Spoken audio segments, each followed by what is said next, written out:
Reporting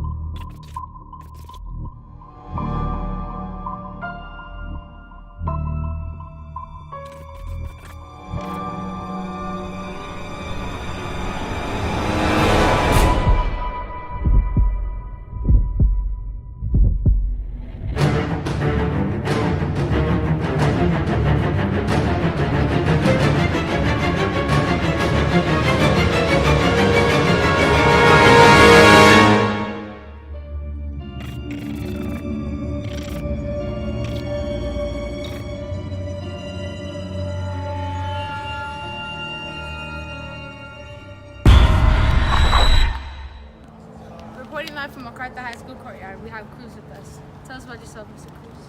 How you doing, guys? My name is Eddie Cruz. I've been at McArthur High School. I've been with the Broward County Public Schools for 14 years. I've been here at McArthur High School for 10 years. So tell us about your past, what you did before you became a security guard at McArthur High School. Before I became a security specialist at McArthur High School, I graduated from high school in 1989 and went to United States Marine Corps. When I got out of the Marine Corps, I worked for a bail bondsman. And 1995, I became a New York State correction officer. I was a correction officer from 95 until 2003, at which time I moved to Florida and started working with the school board. And what kind of duties did you perform there? As a correction officer? Being a correction officer is basically care and custody of convicted felons. But the best way to describe it is policing the community of convicted felons. Did you ever get in any incidents? Like physical force? Yeah. Yes. As a New York State correction officer for that time, I worked in 3 different prisons: Sing Sing, Green Haven, and Bedford Hills. All 3 jails were Class A max prisons, so yeah, we did use a lot of physical force. Thank you, Mr. Cruz. Were there any type of injuries that occurred to yourself or any prisoners? So I saw a lot of inmates who have received injuries like slashings and stabbings. But myself, in 1998, I got stabbed in the face. That's where I got this little scar from. And it was actually, of course, obviously at that moment it was very frightful, but I was able to defend myself accordingly, and no other injury. I didn't sustain any other injuries. If you were ever told about contraband, how would you protect that situation into going into the cell? So it's very difficult to stop contraband being passed in a jail setting, but some of the measures that we take is like pat searches, searching with metal detectors. When packages come into the jail, they run them through an x-ray machine. We do strip searches as well to make sure the inmates are not hiding the contraband inside of their body. And supervisors actually search officers as well. All right, hold on, cut it. So last thing is, how can we promote less violence in the world? I mean, that's a very difficult question to answer. In my opinion, like sports and activities is a big aspect in keeping yourself busy in a positive way. Another thing, as far as trying to stop violence, is within yourself. Like trying to understand that every little situation is not the end of the world. You don't have to get so excited. How do you stop that? Is by having like a good family relationship, good friends, good people that you can turn and talk to, rather than just reacting very fast. That's the best answer I could give in order to stop violence. Man! I hate going to the store and not seeing my name on a Coke bottle. Where am I gonna find Malachi? Where? Tell me! Introducing personalized Coca-Cola bottles. Now you can have your name on a bottle no matter how complex your name is. We usually sell for $30, but if you call now, we'll give it to you for $19.99. You heard right, $19.99. Here's how to order. Call 1-800-111-1111. That's 1-800-111-1111. Call now. Can you just leave the conversation? Okay, I'll do that for you. Okay, you ready? Love it. All right, so ladies and gentlemen, my name is Mr. Victor. I am a science teacher. I've been here way too long. And I also mentor young people professionally and politically on the side. I own a social media company called the Broward Social Network. So for all of you who are listening to this interview, you should look for it. 3 big red letters, BSN, with 5 flags on top. The Broward Social Network is a social media company which endeavors to mentor young people politically and professionally, because the space between the classroom and the real world is too wide. So you guys have to basically have an incentive to be in the classroom. Like, why are you working this hard? Why are you dealing with a teacher like Mr. Victor? So you can get to the other side to become a professional, to earn a lot of money. And I think the earlier preparation is going to help you, because if you don't understand how to get to work on time, because a lot of you guys come to school late, you don't understand how to have good self-conduct, get a tape when necessary. You don't even understand how to give a firm handshake. You're not going to be able to make it through the interview. So therefore, about once a month, I take students on a field trip, and I introduce them to a variety of careers.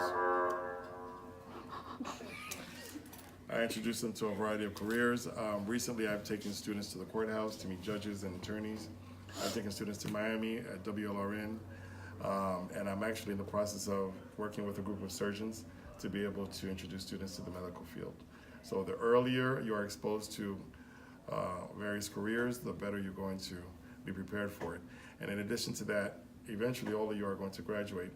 So at that point, it's going to be very important to know some people in the field. So it does matter who you know. So if, for example, you are interested in being an attorney, pick up the phone, call Mr. Victor, and say, Mr. Victor, let me shadow an attorney or a judge for a day, and I can hook you up with that very easily, because I have a large database of over 10,000 professionals ready to mentor young people. And I think that's it, right? Anything? Are there any questions? Any questions? Any questions? Any questions? We're definitely gonna edit this, so. Sure. Where is this going to end up, by the way? Because I don't know if I'm giving you my best side. Oh my God. That's definitely a blooper. So, are there any questions? What professions do you want to go into? Do you know? Me? Yes, doctor. Teaching? I don't know. Yep, don't you? I do not want you in the classroom. Teaching, I'm going to tell you what my professor told me at Nova. Unfortunately, in this country, not all over the world, but in this country, my professor, Dr. Elfers, who has a PhD and a JD, he says that the teaching profession has become the upper echelon of the lower class. Let me repeat that. The teaching profession has become the upper echelon of the lower class. Society doesn't respect teachers, and you can tell by looking at our paychecks. So it's a different world in different countries. It is tough. It is tough. And I happen to love education, because without education, you guys, we really don't have a society. Society is preparing you for the future. You have to be able to figure out how you're going to earn a living, because the beautiful people who fed you today, unfortunately, are not going to be there forever. So you have to be prepared early. So education is the only avenue I know to get out of poverty. And everybody at McArthur High School is a product of struggle. When I say that, I mean your parents are working hard to keep food on the table and clothes on your back. So as a result of that, you should take your education seriously. Kids are coming to school late, disrespecting teachers, really disrespecting themselves, because they wind up self-destructing. Not doing the assignments, not making the best out of their 4 years out of McArthur. It's a travesty. They wind up paying the price in the long run, because you're not really here for anybody else but for yourself. Okay? I didn't mean to be gloomy. I'm normally not gloomy. Any questions? Any questions? Any questions, doctors? What else? What would you like to be? EMT. EMT? Very good. Medical field, very good. Now that's temporary, because you're not going to make big money as an EMT. That's temporary. You can get your feet wet in the medical field as EMT, because my wife works at EMT. She's a registered nurse at Arrensville Hospital, and a lot of EMTs wind up being firefighters or going to become PAs or nurses or medical school. So I would highly encourage you to pursue that degree, because you will be in the position to save lives.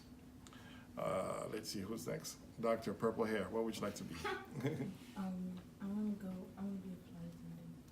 Flight attendant. Okay, flight attendants, they don't make a lot of money, you know that, right? And you know that your life is going to be at risk every day. So you're going to have a schedule whereby you may or may not see your family every day, depending on which airline you work for. I used to like that field as well. It's pretty exciting, but at the end of the day, you realize that you're a waiter in disguise, you know. So you can do that temporary. You have to be able to have a bigger paycheck. It's not a bad thing, but that's just to be a temporary job. At the end of the day, you have to think about it. You're going to have to retire. You're going to have to buy a house. You're going to have to put your kids through school, and you cannot count on your kids to take care of you. So you have to make sure that you put money in the bank. And I don't really know any wealthy flight attendants. Most of the flight attendants I know don't have kids, don't have a family. They fly all over the world. And at the end of the day, you have to have somebody to share your life with, you know, so that's that. Doctor, what would you like to be? An athletic trainer. A what? A left? Yeah, I need you to bring this down for me, because, you know, this pot belly, yes, it's not a bad idea. Yes, because I was 100 pounds lighter before I got married. You know, Puerto Rican women cooking all the time. It's like good food. I got pot belly, so I got rid of that. So when you get the certification, I got help a brother out, bring this down. Okay, let's see. What would you like to be, my dear niece? Talk to me. Don't say teacher. Don't say teacher. What would you like to be? I like to be a correctional officer, anything in police academy. I believe that. I believe that you're gonna definitely lay the law down now. You seem like the type. I support that. I support that. I don't like the idea of you possibly carrying a gun, but I support that. I can see that you definitely, so that could also be a stepping stone as well. You can do that for a couple of years, and then you can go to law school, because you're gonna be in contact with the law every day. And you, sir, with the head shaped like a jelly bean. Best Buy manager. A graphic designer. Graphic designer, you can have a future in that. You can have a future in that. You can open up your own firm, because there's a lot of technology coming up in the future, and I think I probably know a couple that I can introduce you to. In your world, it's less about the degree, it's more about experience. In your world, there are people who graduate high school and work and can make a lot of money. Unfortunately, certain careers you don't have to have a college degree for. I think you're going to be what, a professional player? I meant baseball. Professional baseball player, is that what you're going for? Yeah, if not a firefighter. Firefighter, because firefighter starts with a F. Firefighter is a good career, pretty solid career. You can retire, get a good pension, and you also have to think about, you know, because if you work for yourself, a lot of you guys are probably not at the stage where you understand what a pension is. A pension is after you retire, like you become 60 years old, you're too tired to work, you're too old to work. A pension, yes, a pension means that you get a paycheck for the rest of your life. Certain careers, if you work for yourself, you don't have a pension. You have to work until you die. In certain careers, they don't give you a pension anymore, so you have to think about that as well. I think I like the idea of you working for yourself. You know, most people who work for themselves don't really work because they enjoy what they do. But careers such as firefighters and teachers, at the moment, it might change in the future, but at the moment we have a pension, and we'll be able to live on that in our old age, depending on what the salary was, because they'll give you a percentage of your salary, not your whole salary. The longer you work, the larger your pension is going to be. So you have to think about that, and you have to actually plan early. All of you guys have the opportunity to graduate high school with a bachelor's degree or an associate's degree. The earlier you plan, you don't have to necessarily be smart, but you have to plan your future. And as a result, you can wind up being more ahead of the game than your classmates. You could be 17 years old, making $70,000 a year as a nurse, if you plan early. Unfortunately, young people don't take their education seriously, or the parents of the young people are new in the country and they don't necessarily know what's available to them, and they don't take advantage of what this country has to offer. So I'm expecting all of you guys to be major leaders, future leaders of America. So when I'm in my wheelchair and I'm 90 years old, I'll still look good though, but I expect you guys to run this country and be successful. Okay? State again what your company is, Mr. The Broward Social Network, the BSN, the Broward Social Network.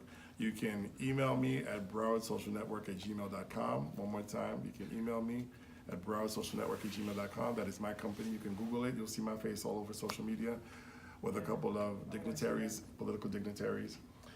Or you can call me. My phone number is 954-951-4090. One more time, 954-951-4090. If there's a career that you're interested in and you'd like to be able to shadow a professional in that field, I'm your guy. Thank you. You're so much help. Thank you. Hi, my name is Asia Griffin, And I'm Atiba Azar. and welcome to the FTN Weather Report. Today's weather forecast is It's pretty cloudy out here, very sunny, and windy. As you can see, they are definitely dead.